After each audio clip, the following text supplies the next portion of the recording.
मुंबई गोवा हायवेवर शुक्रवार दिनांक 13 ऑक्टोबर रोजी सकाळी 8च्या दरम्यान मुंबईवरून माणगावच्या दिशेने जाणारी स्विफ्ट कार क्रमांक MH05 X8843 ही पोटनेर गावच्या हद्दीत आली असता कारचा टायर फुटून कार रस्त्यावरून अनियंत्रित झाली। त्यानंतर साईड पट्टीवर गाडी खाली पडली। गाडीने 2 पलटी मारून गाडी थांबवली। या भीषण अपघातात गाडीत बसलेल्या 5 प्रवाशांपैकी राजश्री खडतर वय वर्ष 58 या गंभीर दुखापत होऊन मृत्युमुखी पडल्या, तर कार मधील 2 पुरुष आणि 2 लहान मुलांना दुखापत झालेली आहे। कार मधील प्रवासी माणगाव तालुक्यातील दाखले ग्रामपंचायत हद्दीतील खर्डे गावचे रहिवासी आहेत। भावकीतील एका दशक्रिया विधी कोशिंबरे येथे आटपून ते परी घरी येत असताना त्यांच्यावर काळाने घाला घातला। मुंबई गोवा हायवेच्या दुसऱ्या लेनचे सिमेंट कॉन्क्रीटचं काम सुरू आहे, त्यामुळे या रस्त्यावर वाहनाचे टायर फुटत असल्याचं प्रवासी वर्गातून बोललं जात आहे। ठेकेदार कंपनीचे इंदापूर पासून चालू केलेल्या दुसऱ्या लेनच्या कामामुळे सध्या एका लेनवरून वाहतूक चालू आहे। रस्त्याच्या दोन्ही बाजूकडील साईड पट्ट्या तसेच मधल्या पॅसेजचे काम निकृष्ट दर्जाचे होत असल्याने साईड पट्ट्यांमुळे देखील वाहनाचे मोठ्या प्रमाणात अपघात होताना दिसत आहेत। पंजाबमध्ये ट्रिपल मर्डर केसची धक्कादायक घटना घडली आहे। इथे एका व्यसनी तरुणाने स्वतःच्या मोठ्या भावाची, बहिणीची आणि 2 वर्षाच्या पुतण्याची हत्या केली आहे। पंजाबमधील मोहाली जिल्ह्यातील खरार मधून ही हृदय पिळवटून टाकणारी घटना समोर आली आहे। लखविंदर सिंग असं आरोपीचं नाव असून त्याला अटक करण्यात आली आहे। कौटुंबिक कलहामुळे आरोपी लखविंदर सिंगने त्याच्या मित्रासोबत 3घांची हत्या करण्याचा कट रचला। या प्रकरणाचा तपशील देताना पोलिसांनी सांगितले की आरोपीने त्याचा मोठा भाऊ सतबीर सिंग वय वर्ष 32, त्याची पत्नी अमनदीप कौर वय वर्ष 29 आणि त्यांचा 2 वर्षाचा मुलगा अनहद यांची हत्या केली आहे। विरारमध्ये एका इमारतीच्या 4थ्या मजल्यावरून खिडकीतून पडून 4 वर्षाच्या चिमुकलीचा मृत्यू झालाय। मंगळवारी सकाळी ही घटना घडली। दर्शना सालियान असं मृत्यू झालेल्या मुलीचं नाव आहे। धक्कादायक म्हणजे सालियान दाम्पत्य या मुलीला एकटी सोडून बाहेर गेले होते। या घटनेमुळे या कुटुंबावर दुःखाचा डोंगर कोसळलाय। दर्शनीला झोपेतून अचानक जाग आल्यानंतर तिने आई वडिलांना शोधण्याचा प्रयत्न केला, मात्र ते कुठेच दिसले नाही। त्यामुळे खिडकीतून मागून पाहताना तिचा तोल गेला आणि ती खाली पडली आणि तिचा जागीच मृत्यू झाला। दरम्यान या शोकाकुल दाम्पत्याचे दर्शनीचे नेत्रदान करण्याचा निर्णय घेतलाय। सालियान दाम्पत्य विरार मधील वायके नगर मध्ये नव्याने बांधण्यात आलेल्या 19 मजली इमारतीत भाड्याने राहत होते। दरम्यान मंगळवारी सकाळी दर्शनी गाढ झोपेत असताना तिची आई दर्शनीच्या वडिलांना स्कूटरवरून रेल्वे स्टेशनला सोडण्यासाठी गेली होती। दर्शनी जागे होईपर्यंत परत येईल असं त्यांना वाटलं, मात्र घरी यायला अर्धा तास लागला। येताना तिला कंपाऊंड मध्ये जमाव जमलेला दिसला। तिने जवळ जाऊन पाहिलं तेव्हा तिला धक्काच बसला। दर्शनी रक्ताच्या थारोळ्यात पडली होती।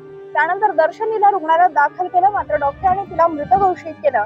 या घटनेची नोंद पोलीस स्थानकात झाली असून अधिक तपास सुरू आहे। पहाटे 4 वाजता अर्जुनला त्याच्या गर्लफ्रेंडचा फोन आला। तेव्हा कदाचित त्याने विचारही केला नसेल की त्याच्यासोबत काहीतरी भयंकर घडणार आहे। त्याने फोन उचलताच त्याच्या गर्लफ्रेंडने सांगितलं की तिच्या वडिलांना हृदयविकाराचा झटका आलाय। हे ऐकून अर्जुन जिमला जाण्याऐवजी तो तिच्या घरी जायला निघाला। पण मग असं काय घडलं की अर्जुनला थेट रुग्णालयात नेण्यात आलं? हे प्रकरण मुझफ्फरपूरचं असल्याचं सांगण्यात आलंय। नगर पोलीस ठाण्याच्या गोलबांध रोड येथील रहिवासी अर्जुन आणि आपल्या मुलीच्या प्रेम प्रकरणाचा राग आल्याने मुलीच्या कुटुंबियांनी अर्जुनला बहाण्याने घरी बोलावून घेतलं। त्यानंतर कुटुंबियांनी त्याचा प्रायव्हेट पार्ट कापला आणि त्यासोबतच त्याची सोन्याची चेन, अंगठी आणि मोबाईल हिसकावून नेला। सध्या तरुणावर बैरिया येथील खासगी रुग्णालयात उपचार सुरू आहे। डॉक्टरांच्या म्हणण्यानुसार त्याची प्रकृती चिंताजनक आहे। या प्रकरणी तरुणाच्या वडिलांनी शहर पोलीस ठाण्यात फिर्याद दिली असून तरुणीची आई आणि सैरैयागंज गोला रोड येथील भावावर आरोप केलेत। पोलिसांनी या प्रकरणाचा तपास सुरू केलाय। देशाची राजधानी दिल्ली पुन्हा एकदा भयंकर गुन्ह्याच्या घटनेने हादरून गेली आहे। इथे एक हृदय पिळवटून टाकणारी घटना समोर आली आहे, जिथे एका तरुणाने चालत्या कारमध्ये तरुणीवर चाकूने 13 वेळा वार केले। हे संपूर्ण प्रकरण दक्षिण दिल्लीतील लाडो सराईचं आहे।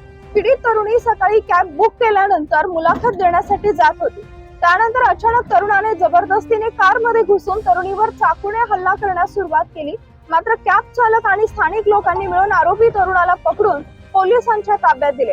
पोलिसांनी सांगितले की आरोपीचं नाव गौरव पाल असून तो गाझियाबादचा रहिवासी आहे। हा पीडितेचे नाव प्राची मलिक आहे। गौरव पाल हा हरियातील गुडगाव इथे एका खासगी कंपनीत काम करतो। गौरव पाल आणि प्राची गेल्या 2 वर्षापासून एकमेकांचे मित्र होते। दोघांमध्ये चांगली मैत्री होती, पण दरम्यानच्या काळात प्राचीने गौरवकडे दुर्लक्ष करण्यास सुरुवात केली. त्यामुळे तो रागावला होता, तो तिच्या मागे लागला होता. प्रेमाचं वय अडचण ठरत नाही की आणखी काही, म्हणूनच प्रेम आंधळं असतं असं म्हणतात. मात्र कधीकधी प्रेम काही नैतिक कायदेशीर गोष्टी टाळून पुढे जातं, तेव्हा त्यावरचे आक्षेपही वाढत जातात. असाच काहीसा धक्कादायक प्रकार सध्या उत्तर प्रदेशमधील कानपूर शहरात घडला आहे. कानपूर शहरातल्या एका प्रसिद्ध शाळेतील शिक्षिका चक्क 10वीतील विद्यार्थ्याच्या प्रेमात पडली आहे.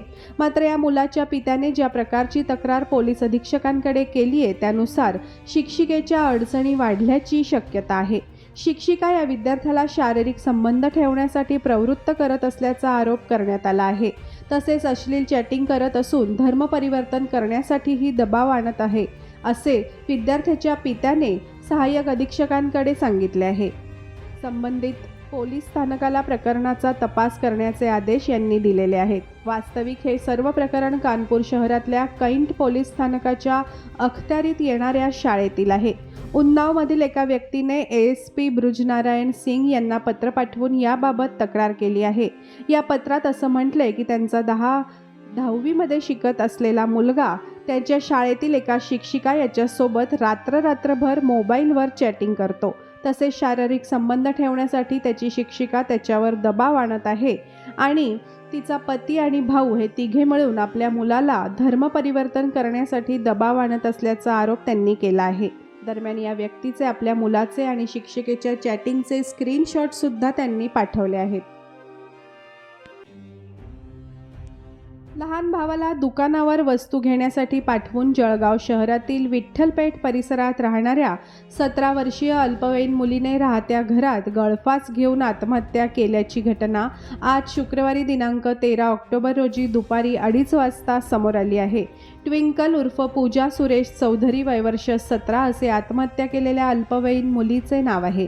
ट्विंकल उर्फ पूजा चौधरी ही अल्पवयीन मुलगी आपले आई वडील आणि लहान भाऊ यांच्यासोबत विठ्ठलपेठ परिसरात राहत होती. तिने नुकतेच 10वीचे शिक्षण पूर्ण करून शहरातील उखाजी कोल्हे येथे 11वीचे शिक्षण ती घेत होती. आज शुक्रवारी सकाळी तिची आई नातेवाईकांकडे शिरपूर येथे गेलेली होती, तर वडील शेतात गेलेले होते. यावेळी दुपारी ट्विंकल ही लहान भाऊ दीपक याच्यासोबत घरीच होती.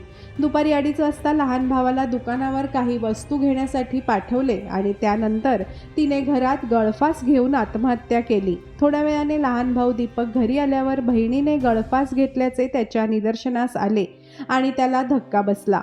शासकीय रुग्णालयात नातेवाईकांनी एकच आक्रोश केला होता. आत्महत्येचे नेमके कारण स्पष्ट झालेले नाही. मृत ट्विंकल उर्फ पूजा हिच्या पश्चात वडील सुरेश चौधरी, आई अर्चना, लहान भाऊ दीपक आणि 2 विवाहित बहिणी असा परिवार आहे.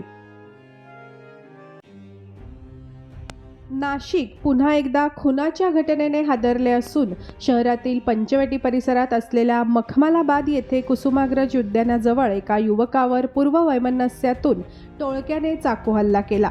या हल्ल्यात सागर विष्णू शिंदे वय वर्ष 28 राहणार मखमलाबाद नाका या युवकाचा मृत्यू झाला असून या घटनेने परिसरात खळबळ उडाली आहे.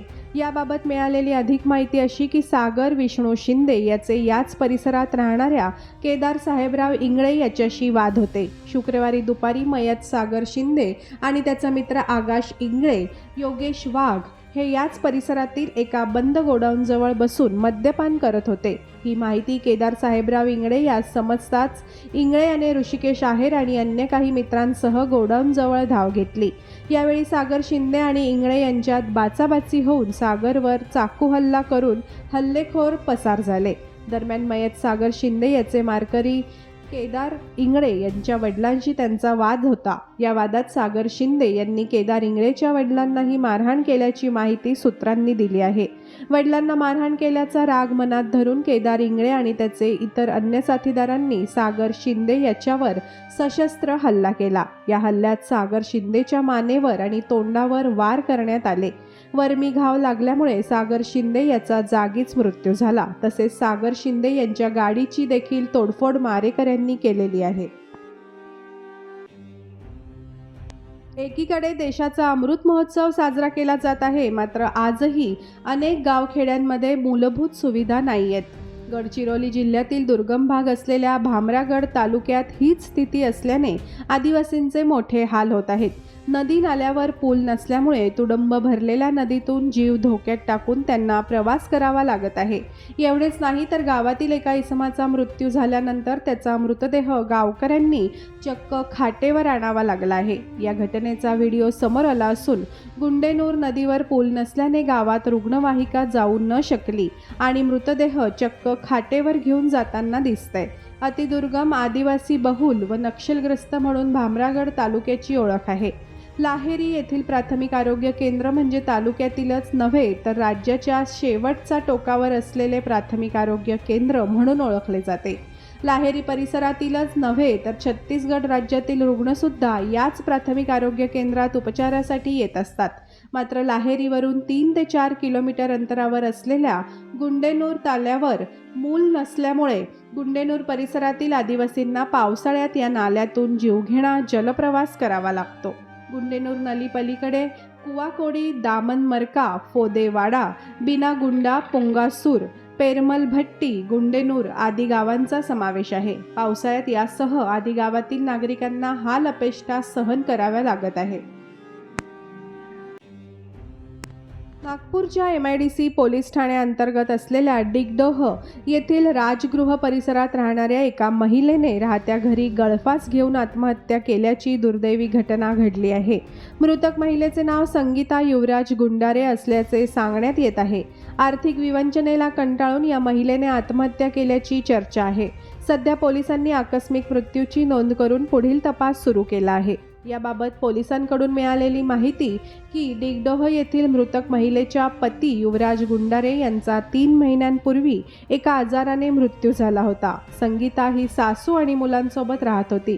तिची सासू आणि मुलगा भाजी विकायचे. दुपारी तिचा मुलगा आणि सासू भाजी विकण्यासाठी बाजारात गेले असता ती घरी एकटीच होती. यावेळी या महिलेने पंख्याच्या सहाय्याने नायलॉनच्या दोरीने गळफास घेऊन आत्महत्या केली.